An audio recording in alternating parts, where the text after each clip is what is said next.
బాలు మనోజ్ని కొడుతూ ఉంటాడు. అది చూసి ప్రభావతి మీనా ఎంత ఆపినా సరే ఆగకుండా బాలు అయితే మనోజ్ని చాలా గట్టిగా కొడుతూ ఉంటాడు. అలా కొట్టుకుంటూ అలా అయితే వాళ్ళిద్దరూ కూడా ఇంట్లో గట్టిగా మాట్లాడుతూ కొట్టుకుంటూ ఉంటారు. అది చూసి అక్కడ పోయి సత్యం వచ్చి ఇలా అంటూ ఉంటాడు, ఏంట్రా కొట్టుకోండిరా, కొట్టుకొని చావండిరా అని చెప్పి అంటూ ఉంటాడు. అది వినగానే అక్కడ ఉన్న బాలు అయితే వెంటనే మనోజ్ చెయ్యిని వదిలేస్తాడు.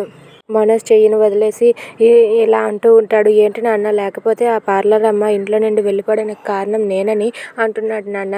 వీడు చేసిన తప్పుకి వీడు చేసిన మోసానికి ఆ అమ్మాయి అయితే ముఖం ఎత్తుకోలేక ఇక్కడి నుండి వెళ్ళిపోయింది. దానికి కారణం నేనని వీడు అంటున్నాడు.